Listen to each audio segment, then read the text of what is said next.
नमस्कार दोस्तों, तत्व बोधिनी जीएस में आपका स्वागत है।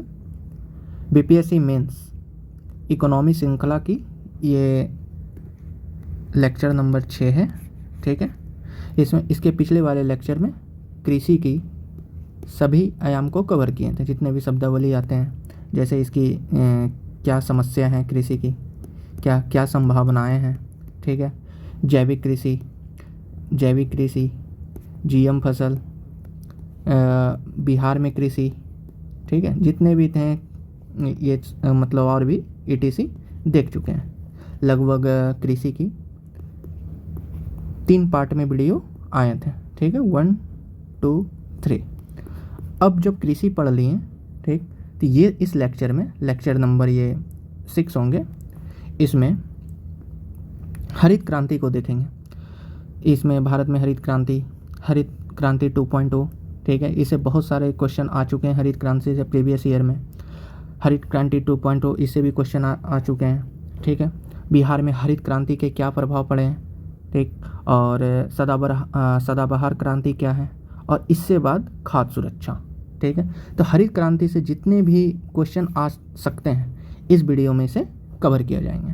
ठीक है, और ये जो टॉपिक है, ठीक, ये स्टैटिक पोर्शन में आएगा, मतलब ये हमेशा से क्वेश्चन आते रहे हैं इसमें। ठीक है, इसमें ज़्यादा हम टेक्निकल टर्म को यूज ना करके एक नॉर्मल सा जो आधार होता है उसे हम विकसित करने का प्रयास करेंगे। ठीक है, क्योंकि इसके बहुत सारे नोट्स मार्केट में अवेलेबल हैं, कहीं भी देखिएगा तो हरित क्रांति को अच्छा से बताया गया है, लेकिन एक आधार होना चाहिए। इस वीडियो में मैंने इस आधार को तय किया है, क्योंकि सीधा सा बात है कि इसमें लॉन्ग आंसर क्वेश्चन के बहुत कम चांस बनते हैं, क्योंकि हरित क्रांति इतने बार पूछ ही चुका है कि अब इसके आयाम के बारे में लॉन्ग आंसर क्वेश्चन में नहीं पूछ सकते, तो इसे शॉर्ट का आंसर क्वेश्चन में डाल सकता है क्वेश्चन। जैसे हरित क्रांति क्या है, बिहार में हरित क्रांति के प्रभाव, या बिहार में हरित क्रांति, सदाबहार क्रांति क्या है, खाद्य सुरक्षा से क्या समझते हैं, हरित क्रांति 2.0 क्या है। ठीक है, ये शॉर्ट आंसर क्वेश्चन में ज़्यादा आने का चांस है, इसलिए एक जो नॉर्मल अप्रोच होता है, ठीक है, कि हम क्वेश्चन को लिख सकें, इसके बारे में बात करेंगे। तो इस वीडियो का जो पहला टॉपिक है हरित क्रांति। ठीक है, हरित क्रांति को देखते हैं। सबसे पहले हरित क्रांति क्या है, फिर इसकी विशेषता को देखेंगे, फिर इसके लाभ को देखेंगे, फिर इसकी समस्या को देखेंगे। और याद रखिएगा कि जब भी हरित क्रांति से जो क्वेश्चन आएंगे, या तो इसके मतलब या तो शॉर्ट आंसर क्वेश्चन में सिर्फ हरित क्रांति को दिया जाएगा, इसके बारे में आपको लिखना रहेगा, तो हरित क्रांति के आप सभी आयाम को क्लियर करेंगे। तो अब इसमें सभी आयाम को क्लियर करने के लिए इसके मतलब विशेषता में 5 पॉइंट या 2 पॉइंट, लाभ में 2 पॉइंट, समस्या में 2 या 3 पॉइंट, जो भी अपने हिसाब से आपको याद आता है ऐसा लिखना पड़ेंगे, तभी शॉर्ट आंसर क्वेश्चन में इसे पूरा हो सकता है। या तो हरित क्रांति की समस्या पर लिखे, या हरित क्रांति की विशेषता, या हरित क्रांति के लाभ पर एक शॉर्ट नोट आ सकता है। ठीक है, इसके बारे में चर्चा करेंगे। सबसे पहले अब हरित क्रांति को देखते हैं क्या है। हरित क्रांति एक कृषि आंदोलन है जिसे 1960 के दशक में भारत में खाद्य उत्पादन को बढ़ाने के उद्देश्य से शुरू किया गया था। इसका उद्देश्य नए कृषि विज्ञान और प्रौद्योगिकी को अपनाकर अधिक फसल उत्पादन करना था। इसे नॉर्मन बोरलॉग द्वारा विकसित हाई यील्ड वैरायटी HYV बीजों वैज्ञानिक कृषि तकनीकों के प्रयोग से प्रोत्साहित किया गया। ठीक है, ये अपना आराम से ये भूमिका हो गया। अब हरित क्रांति की विशेषताएं को देखते हैं।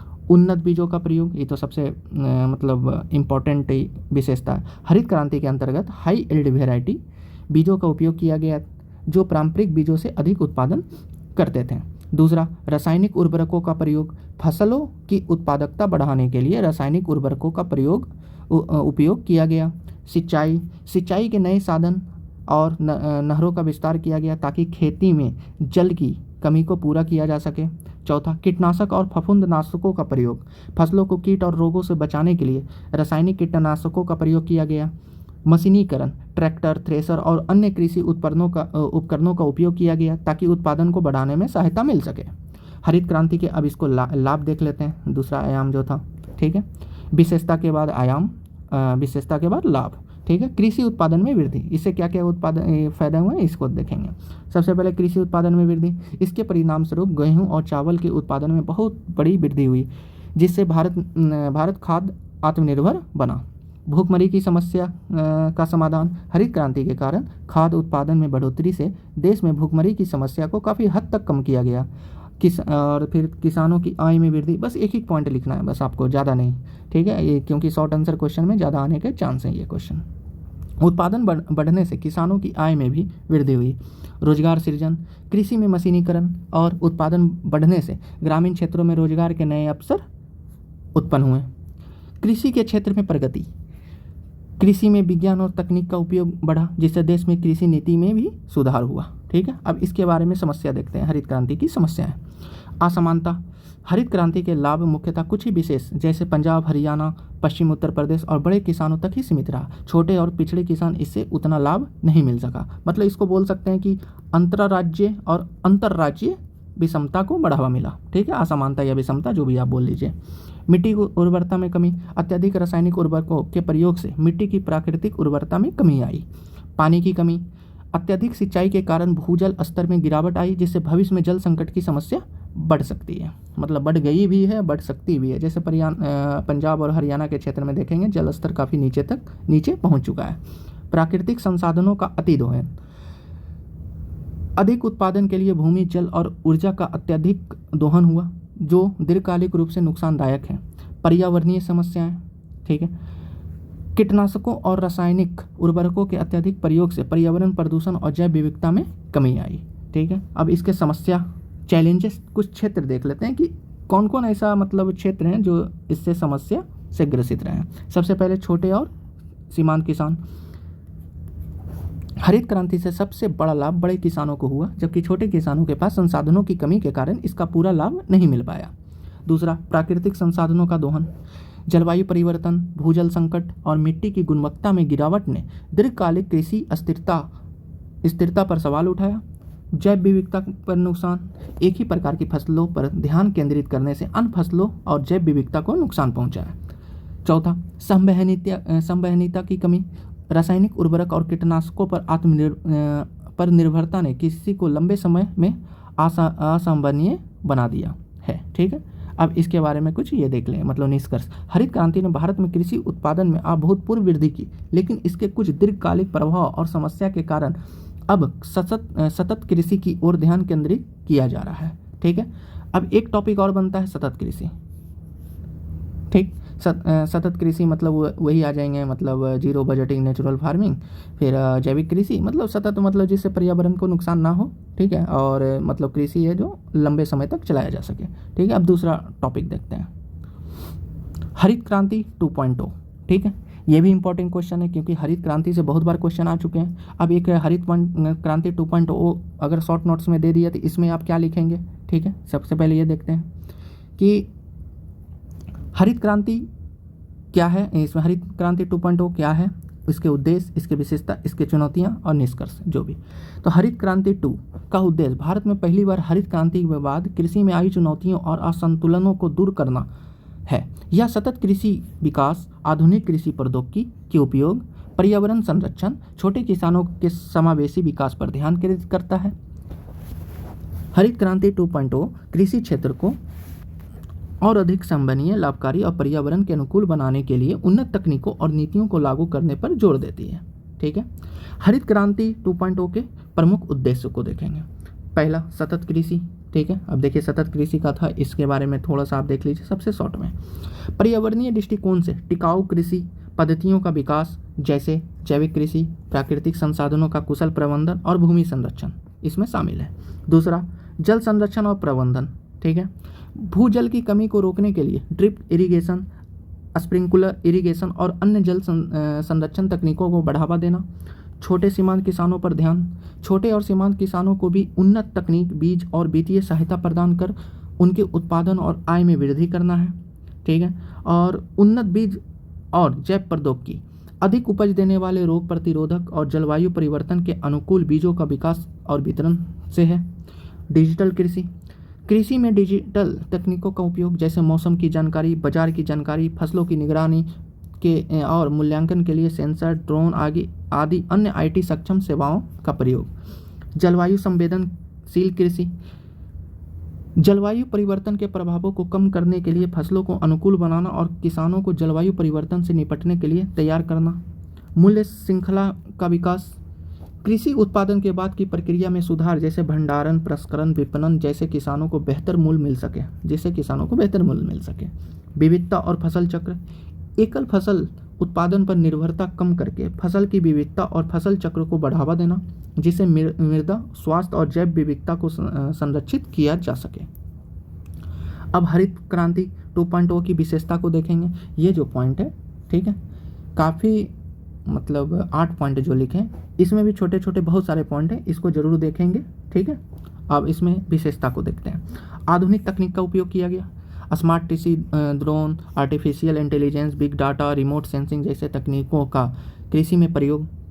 कृषि आधारित उद्योगों का विकास, कृषि उद्योग, एग्रो प्रोसेसिंग और कृषि लिंक स्टार्टअप को बढ़ावा देना। किसान उत्पादक संगठन FPO, किसानों को संगठित करके उनकी शक्ति को बढ़ाना ताकि वे बेहतर सौदा कर सकें और कृषि इनपुट्स में खरीद और विपणन में लाभ उठा सकें। बायो फर्टिलाइजर और जैव उर्वरकों का प्रयोग, रासायनिक उर्वरकों की जगह जैविक और प्राकृतिक उर्वरकों को बढ़ावा देना ताकि मृदा स्वास्थ्य सुधारा जा सके। ग्लोबल मार्केट एक्सेस, भारतीय कृषि उत्पादकों को वैश्विक बाजारों तक पहुंचाना जिससे किसानों की आय में वृद्धि हो। अब हरित क्रांति 2.0 से अपेक्षित लाभ क्या क्या है, इसे देखें। उत्पादकता में वृद्धि, उन्नत तकनीकों और वैज्ञानिक तरीके से कृषि में उत्पादकता बढ़ेगी। पर्यावरण संरक्षण, जल संरक्षण, जैविक खेती और अन्य सतत कृषि पद्धतियों के माध्यम से पर्यावरण पर दबाव कम होगा। किसानों की आय में वृद्धि, छोटे किसानों को तकनीकी सहायता और बाजार तक पहुंच से उनकी आय में सुधार होगा। पोषण सुरक्षा, विविध फसलों के उत्पादन से देश में पोषण सुरक्षा सुनिश्चित की जा सकेगी। 5वां, जलवायु परिवर्तन से निपटना, जलवायु परिवर्तन के प्रभावों को कम करने के लिए अनुकूल कृषि पद्धतियों का विकास। अब हरित क्रांति 2.0 की चुनौतियां को देखते हैं, ठीक है, इसके समझ क्या क्या चुनौतियां हैं। प्रौद्योगिकी की पहुंच, सभी किसानों तक डिजिटल और वैज्ञानिक तकनीकें पहुंचाना एक बड़ी चुनौती है, विशेषकर छोटे और सीमांत किसानों के लिए, ठीक है। और कृषि अवसंरचना की कमी, भंडारण, प्रसंस्करण, विपणन की सुविधाओं का अभाव किसानों के लिए एक बड़ी समस्या है, ठीक है, अनाज सड़ जाता है इससे। नीति समर्थन, कृषि में सुधार के लिए केंद्र और राज्य सरकारों के बीच बेहतर समन्वय की आवश्यकता है। जलवायु परिवर्तन, बदल गए जलवायु पैटर्न के कारण कृषि उत्पादन पर नकारात्मक प्रभाव पड़ सकता है जिससे नई नीतियां और तकनीकों की आवश्यकता होगी। अब इसके निष्कर्ष देखते हैं। हरित क्रांति 2.0 का उद्देश्य उत्पादन बढ़ाने के साथ साथ पर्यावरण संतुलन और छोटे किसानों के कल्याण को प्राथमिकता देना है ताकि भारतीय कृषि लंबे समय तक समृद्ध और संभावनीय बनी रह सके, ठीक है। ये टॉपिक देखिए, ये समाप्त होता है। अब इसके आगे का टॉपिक बिहार में हरित क्रांति का प्रभाव, ये हमारे लेक्चर का 3 नंबर का टॉपिक है, ठीक है। मैं कोशिश करता हूँ हर एक लेक्चर में लगभग 5 टॉपिक को कवर किया जाए। अब 5 टॉपिक मतलब उसके सभी आयामों को, एक भी आयाम छूट ना सके, ठीक है, इसे ध्यान रखता हूँ। तो बिहार में हरित क्रांति का प्रभाव क्या पड़ा, इससे भी शॉर्ट आंसर क्वेश्चन पूछ सकता है। अगर देखिएगा इससे कि हरित क्रांति से क्या क्या क्वेश्चन आ सकते हैं। हरित क्रांति की 2.0 और हरित क्रांति तो हो चुका है। अब बिहार में हरित क्रांति के प्रभाव, बिहार में हरित क्रांति, ठीक है, ये देख सकते हैं। बिहार में हरित क्रांति की समस्याएं, ये सब देख सकते हैं, ठीक है। अब सबसे पहले हम प्रभाव देखेंगे, पहले तो भूमिका, फिर चुनौतियां, फिर बिहार में हरित क्रांति 2.0। बिहार में हरित क्रांति बढ़ावा देने के लिए सुधार, मतलब सरकार के द्वारा क्या क्या प्रयास किए गए, सुधार किए गए, इसको देखेंगे। सबसे पहले बिहार में हरित क्रांति को देखते हैं। बिहार में हरित क्रांति का प्रभाव सीमित और विविधतापूर्ण रहा है। हरित क्रांति के पहले के चरण में जो 1960 और 70 के दशक में शुरू हुई थी, इसका मुख्य लाभ उन क्षेत्रों तक सीमित था जहां सिंचाई सुविधाएं उपलब्ध थी, जैसे कि पंजाब, हरियाणा और पश्चिमी उत्तर प्रदेश। बिहार उस समय कृषि बुनियादी ढांचे की कमी, जल प्रबंधन की समस्याएं और छोटे किसानों की संख्या अधिक होने के कारण हरित क्रांति का प्रभाव अपेक्षाकृत कम था, ठीक है। अब इसमें देखते हैं। हालांकि 1990 के दशक के बाद और हाल के वर्षों में बिहार अपनी कृषि प्रथाओं में सुधार करने की दिशा में कई कदम उठाए हैं, जिससे हरित क्रांति के सिद्धांतों का समावेश राज्य में देखा गया है। कृषि उत्पादन में वृद्धि और किसानों की आय में सुधार के लिए राज्य सरकार और केंद्र सरकार ने कई योजनाएं चलाई है। अब बिहार में ये जो टॉपिक है, मैंने इसे देखना है, ठीक है, ये तो परिचय था। बिहार में हरित क्रांति के प्रभाव, पहला, चावल और गेहूं उत्पादन में वृद्धि। हरित क्रांति की तकनीकों के उपयोग से बिहार में कुछ क्षेत्रों में चावल और गेहूं की पैदावार में वृद्धि हुई है। उन्नत बीज, रासायनिक उर्वरक और सिंचाई की बेहतर सुविधाओं से उत्पादकता बढ़ी है। सब्जी उत्पादन। हरित क्रांति के दौरान बिहार में सब्जी उत्पादन पर भी ध्यान दिया गया, जिससे राज्य सब्जी उत्पादन में एक प्रमुख योगदानकर्ता बन गया। पटना और नालंदा जैसे जिलों में सब्जियों की उन्नत खेती की जाती है। ठीक है, नालंदा में सब्जी उत्पादन में सबसे अग्रणी है। ठीक है, और पटना आलू प्याज के मामले में। दालों और तिलहन की खेती। बिहार ने दालों और तिलहन की खेती में प्रगति भी की है। इन फसलों के लिए उन्नत किस्मों के बीज और बेहतर कृषि पद्धतियों का प्रयोग किया गया है। सिंचाई में सुधार। हरित क्रांति के सफलताओं के बढ़ाने के लिए सिंचाई में सुधार की आवश्यकता थी। बिहार में नहरों, नलकूपों और तालाबों के निर्माण पर ध्यान दिया गया, जिससे जल की उपलब्धता बढ़ी और खेती में सुधार हुआ। अब इसमें देखिएगा, इसके परिणाम स्वरूप आप लिए लिख सकते हैं कि बिहार को 5 कृषि कर्मण पुरस्कार अभी तक मिल चुके हैं। ठीक है, अब ये आप बताइएगा किस किस फसल में और किस किस वर्ष में। ठीक है, ये क्वेश्चन काफ़ी इंपॉर्टेंट है। 5 कृषि कर्मण पुरस्कार। अब बिहार में हरित क्रांति की चुनौतियों को देखेंगे। असमानता। हरित क्रांति के लाभ बिहार के सभी हिस्सों में समान रूप से नहीं पहुंच पाया। राज्य के कुछ हिस्सों में सिंचाई की सुविधाएं की कमी और छोटे किसानों की संसाधनों की कमी के कारण इसका प्रभाव सीमित रहा। अगर ये देखा जाए, बिहार है, ठीक है, तो इस क्षेत्र में हरित क्रांति सफल हुआ, क्योंकि यहाँ जो सबसे पहली जो सोन नदी नहर परियोजना थी, ठीक है, इससे ये इस क्षेत्र में सफल रहा। और इस क्षेत्र में मतलब इस क्षेत्र थोड़ा सा पिछड़ा रह गया। और वो अभी भी देखा जाए तो या तो साक्षरता में या तो कुछ क्षेत्र में इधर पिछड़ा ही है। ठीक है, इधर इस क्षेत्र में बिहार में ज़्यादा विकास हो पाया है। ठीक है, अब प्राकृतिक आपदाएं। बिहार में बाढ़ और सूखे की समस्या भी हरित क्रांति के लाभों को सीमित करती है। बाढ़ से खेती को भारी नुकसान होता है और सूखे के समय फसलों की उत्पादकता में कमी आती है। छोटे और सीमांत किसान। बिहार में अधिकतर किसान छोटे और सीमांत किसान हैं, जिसके पास बड़े पैमाने पर खेती के लिए संसाधन नहीं होते। हरित क्रांति की महंगी तकनीकों और उर्वरकों का उपयोग उनके लिए कठिन होता है। फिर बुनियादी ढांचे की कमी, भंडारण और प्रसंस्करण सुविधाओं की कमी, सड़कों की खराब स्थिति और कृषि विपणन में अव्यवस्था भी एक बड़ी चुनौती है, जिससे किसानों और उनके उत्पाद का उचित मूल्य नहीं मिल पाता। अब हरित क्रांति 2.0 और बिहार, ठीक है, इसको भी देखेंगे। जब हरित क्रांति का प्रभाव बिहार में देख चुके हैं, तो हरित क्रांति 2.0 का भी प्रभाव और बिहार में देखेंगे। हाल के वर्षों में बिहार सरकार ने हरित क्रांति 2.0 के तहत कई नई योजनाएं चलाई है। इसका उद्देश्य कृषि में नवीनतम तकनीक का उपयोग, छोटे किसानों को समर्थन और सतत कृषि पद्धतियों को बढ़ावा देना है। इसके तहत पहला, जल संरक्षण और सिंचाई। बिहार ने हर खेत को पानी की योजना शुरू की है 7 निश्चय 2 में योजना, जिससे सिंचाई सुविधाओं में सुधार हो रहा है और किसानों को जल संकट से निपटने में मदद मिल रही है।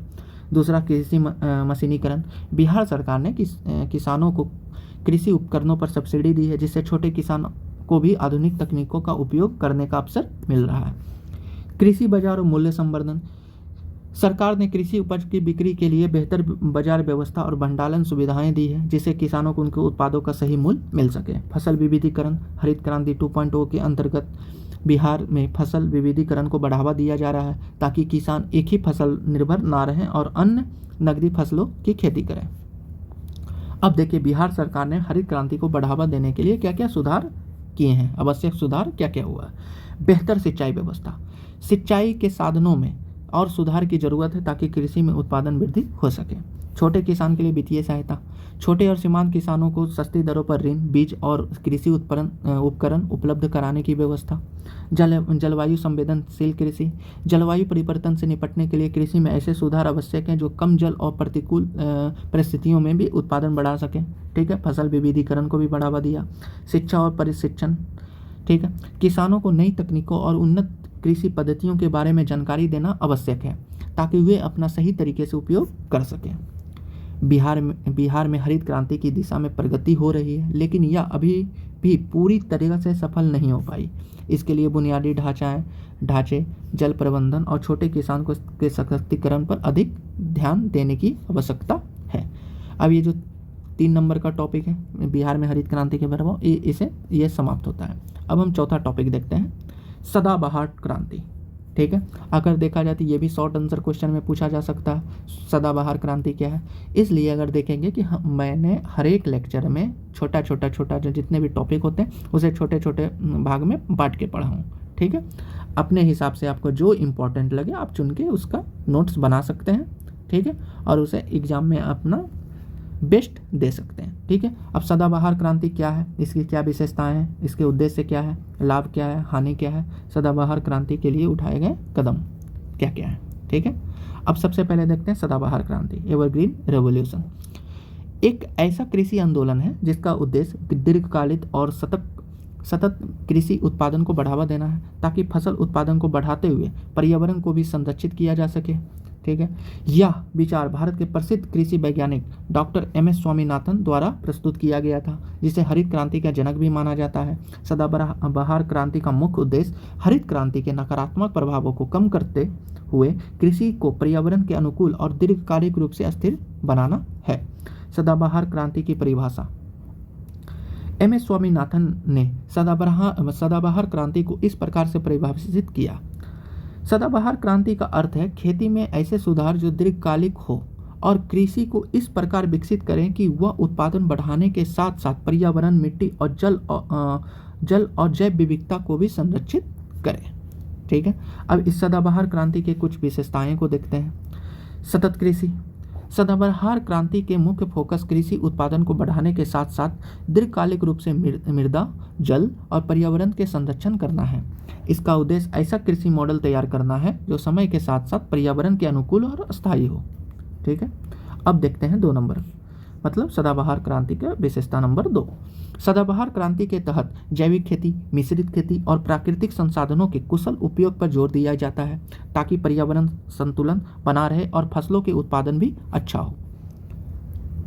नंबर 3, रासायनिक उर्वरकों और कीटनाशकों का न्यूनतम उपयोग, ठीक है। रासायनिक उर्वरक और कीटनाशकों के अधिक उपयोग से मिट्टी की उर्वरता और पर्यावरण को नुकसान पहुंचता है, ठीक है।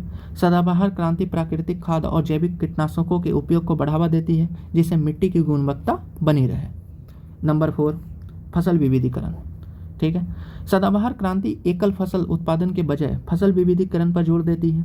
इससे मृदा स्वास्थ्य बेहतर होता है, मृदा का स्वास्थ्य बेहतर होता है और किसानों की आय भी सुरक्षित रहती है, क्योंकि एक ही फसल पर निर्भरता कम हो जाती है, ठीक है। अब जैविक खेती का सिद्धांतों का पालन सदाबहार क्रांति का प्रमुख घटक है। यह खेती में रासायनिक खाद और कीटनाशकों के बजाय जैविक खाद और वर्मी कंपोस्ट और प्राकृतिक कीटनाशकों का उपयोग करती है। नंबर 6, कृषि मशीनीकरण और तकनीकी नवाचार। सदाबहार क्रांति के तहत कृषि मशीनीकरण और तकनीकी नवाचारों का उपयोग किया जाता है, जैसे सिंचाई की आधुनिक तकनीकें, ड्रिप और स्प्रिंकलर, उन्नत बीज और सेंसर आधारित कृषि उपकरण जो उत्पादन को बढ़ाने और जल संरक्षण में मदद करते हैं। नंबर 7, सामाजिक समावेशन।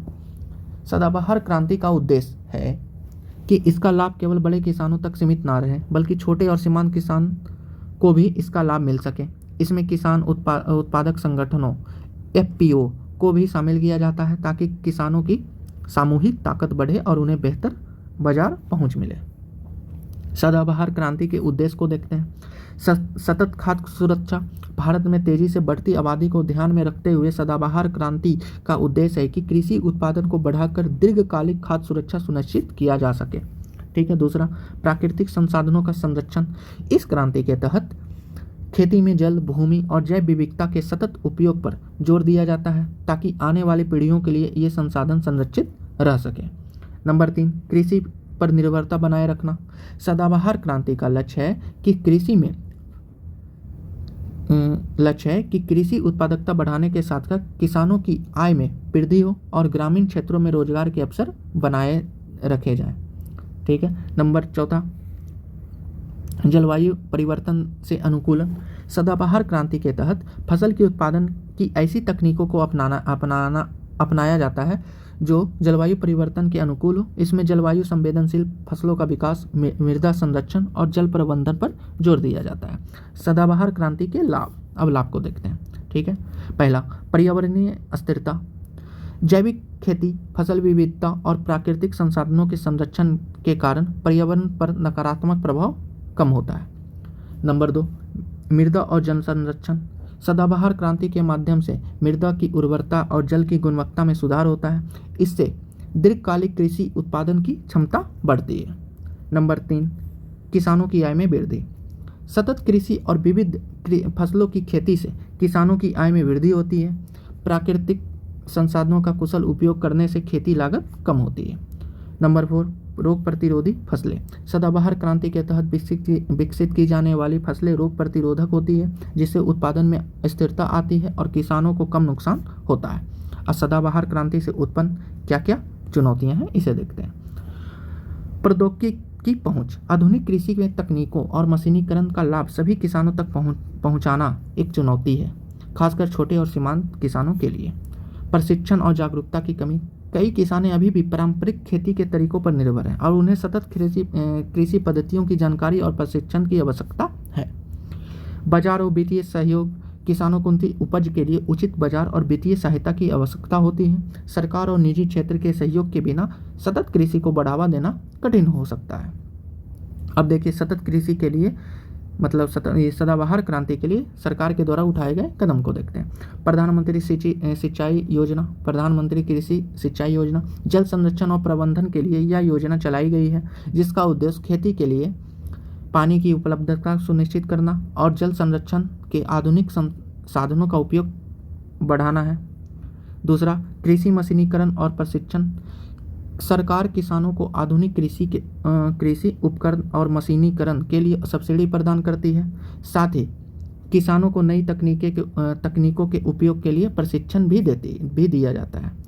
राष्ट्रीय जैविक खेती मिशन NMS से जैविक खेती को बढ़ावा देने के लिए सरकार ने राष्ट्रीय जैविक खेती मिशन की शुरुआत की है। इससे रासायनिक उर्वरकों का उपयोग कम हो और किसानों को जैविक खेती की ओर प्रेरित हो। ठीक है, अब इसके निष्कर्ष देखते हैं। सदाबहार क्रांति भारतीय कृषि को एक अस्थायी और संवहनीय दिशा में ले जाने का एक महत्वपूर्ण कदम है। यह पर्यावरण के संरक्षण और किसानों की आर्थिक स्थिति में सुधारने और उद्देश्य से शुरू की गई एक पहल है। इसका उद्देश्य हरित क्रांति के साथ आई चुनौतियों को हल करना और भविष्य की पीढ़ियों के लिए एक समृद्ध और स्थिर कृषि तंत्र का निर्माण करना है। ठीक है, ये जो टॉपिक है ये भी खत्म होते हैं।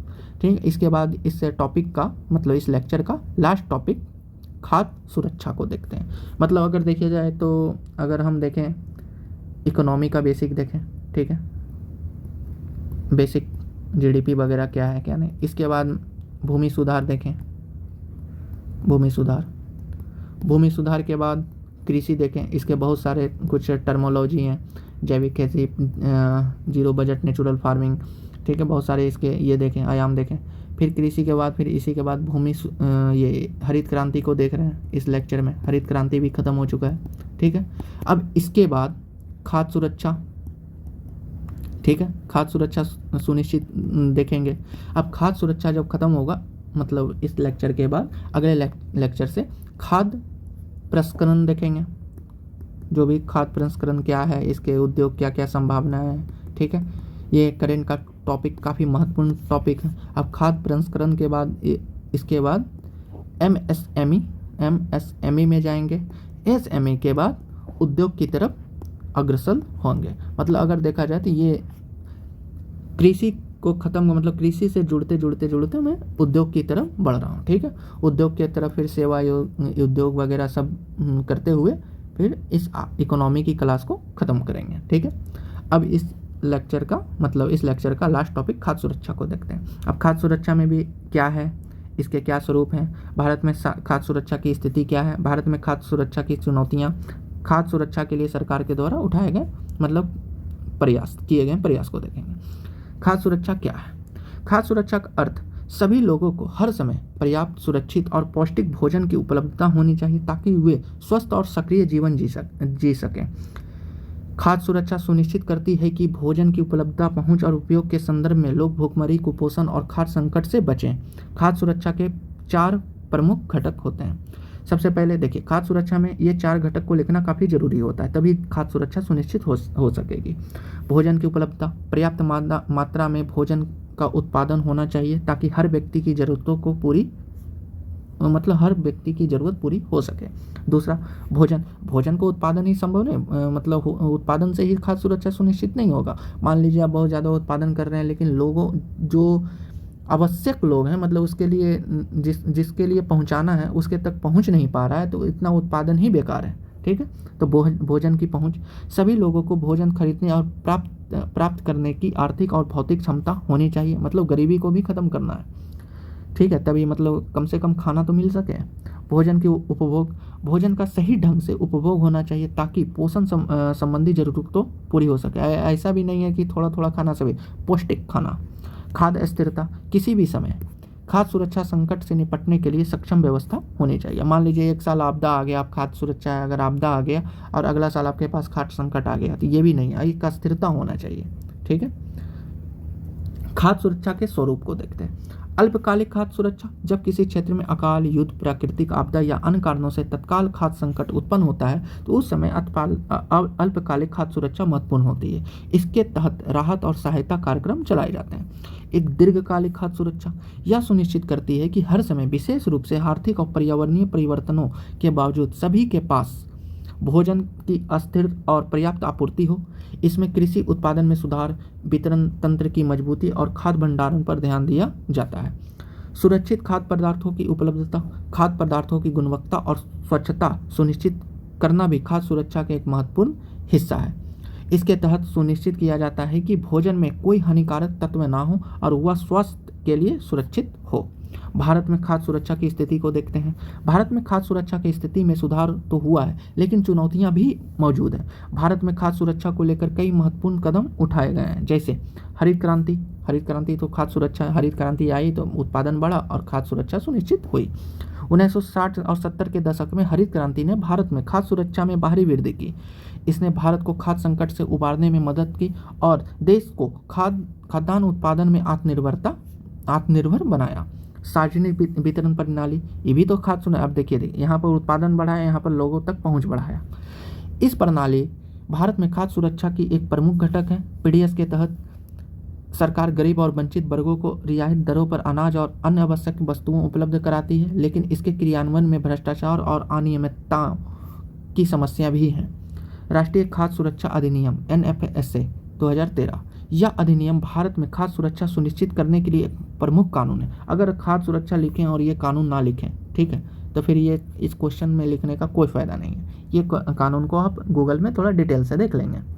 यह अधिनियम भारत की खाद्य सुरक्षा सुनिश्चित करने के लिए एक प्रमुख कानून है। इसके तहत देश के लगभग 2/3 जनसंख्या को रियायती दरों पर खाद्यान्न उपलब्ध कराया जाता है। इसके तहत राज्यों को जिम्मेदारी दी गई है कि वे कमजोर और निर्धन वर्गों तक खाद्यान्न पहुंचाएं। अब देखिए मध्याह्न भोजन योजना, ठीक है, यह योजना सरकारी स्कूलों और सरकारी सहायता प्राप्त स्कूलों में बच्चों को मध्याह्न भोजन उपलब्ध कराती है। इसके उद्देश्य न केवल बच्चों को भूख मिटाना है, बल्कि उसके पोषण स्तर में भी सुधार लाना है, ठीक है, और स्कूलों में उपस्थिति को भी बढ़ाना है। हाल में देखिए बिहार में मध्याह्न भोजन में दूध का भी प्रदान मतलब दूध को भी उपलब्ध कराने का प्रयास किया जा रहा है, ठीक है। भारत में खाद्य सुरक्षा की चुनौती, भारत में क्या क्या खाद्य सुरक्षा की चुनौती है। कुपोषण और भूखमरी, भारत में लाखों लोग आज भी कुपोषण का शिकार हैं। विशेष रूप से बच्चों में कुपोषण की दरें अभी भी बहुत अधिक है। भले ही अनाज का उत्पादन बढ़ा हो, लेकिन कुपोषण और सूक्ष्म पोषण तत्वों की कमी अब भी बड़ी समस्या है। कृषि संकट, भारत में खेती मुख्य रूप से मानसून पर निर्भर करती है और किसान अक्सर कर्ज में डूबे होते हैं। कृषि उत्पादन में अस्थिरता और कृषि संकट खाद्य सुरक्षा के लिए गंभीर खतरा बना हुआ है। गरीबी और आर्थिक असमानता, गरीबी और असमानता की वजह से बड़ी संख्या में लोग भोजन खरीदने में असमर्थ होते हैं। खाद्य पदार्थों की कीमतें लगातार बढ़ रही है, जिससे गरीब वर्ग पर अधिक दबाव पड़ रहा है। चौथा, जलवायु परिवर्तन, जलवायु परिवर्तन और अप्रत्याशित मौसम की वजह से कृषि उत्पादन का प्रभाव पड़ता है, जिससे खाद्य सुरक्षा को खतरा हो सकता है। बाढ़, सूखा, चक्रवात और अन्य आपदाएं खाद्य उत्पादन और वितरण को बाधित करती है। पांचवां, भंडारण और वितरण की समस्या, भारत में खाद्यान्न का भंडारण और वितरण प्रणाली कमजोर है। कई बार खाद्यान्न सही से भंडारित न होने के कारण खराब हो जाता है और यह समय पर गरीबों तक नहीं पहुंच पाता। खाद्य सुरक्षा के लिए सरकार के द्वारा क्या क्या प्रयास किया गया है देखेंगे। राष्ट्रीय खाद्य सुरक्षा अधिनियम NFSA, यह अधिनियम गरीब और कमजोर वर्गों को रियायतों दरों पर खाद्यान्न उपलब्ध कराता है। इसके तहत 75% ग्रामीण आबादी और 50% शहरी आबादी को लाभ मिलता है। इसे सबके लिए भोजन कानून का अधिकार माना जाता है। वही ₹3 चावल और ₹2 गेहूँ और ₹1 मोटे अनाज। ठीक है, इसे जरूर लिखेंगे। सार्वजनिक वितरण प्रणाली पीडीएस, सरकार पीडीएस के माध्यम से रियायती दरों पर अनाज उपलब्ध कराती है। इसे अधिक प्रभावी बनाने के लिए सुधार किए जा रहे हैं, जैसे आधार कार्ड से लिंक करना और अधिक पारदर्शिता सुनिश्चित करना। मध्याह्न भोजन एमडीएम, ठीक है, योजना, इस योजना के तहत स्कूलों में बच्चों को मुफ्त भोजन उपलब्ध कराया जाता है ताकि बच्चों को पोषण स्तर में सुधार होता है। अब आप देख रहे होंगे कुछ कुछ सेम है, लेकिन आप ये भी तो देखिए कि हम है ना, मतलब इस टॉपिक में हम कई आयामों को कवर कर रहे हैं। ठीक है, और कभी सभी आयामों को कवर करने के लिए ये सब पॉइंट आता है। ठीक, आप अपने हिसाब से आप देख सकते हैं इसे। प्रधानमंत्री गरीब कल्याण अन्न योजना, इस योजना की शुरुआत कोविड-19 महामारी के दौरान हुई थी, जिसके तहत गरीब और वंचित वर्गों में मुफ्त खाद्यान्न दिया गया। इसका उद्देश्य लॉकडाउन के दौरान खाद्य संकट से बचाना था।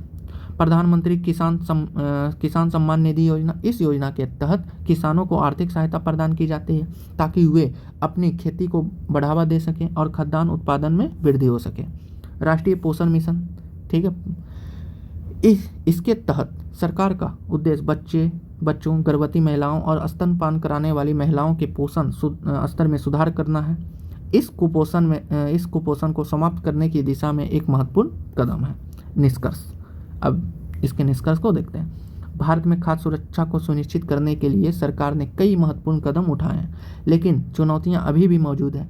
गरीबी, कुपोषण, कृषि संकट और जलवायु परिवर्तन जैसी समस्याएं इस लक्ष्य को कठिन बना रही है। हालांकि सरकार के प्रयास और योजनाएं इस दिशा में महत्वपूर्ण भूमिका निभा रही है, और यदि इन्हें सही ढंग से लागू किया जाए तो भारत में खाद्य सुरक्षा लक्ष्यों को प्राप्त करने में सक्षम हो सकता है। ठीक है, आज का टॉपिक यहीं पर समाप्त होता है। आपका दिन शुभ हो। Thank you.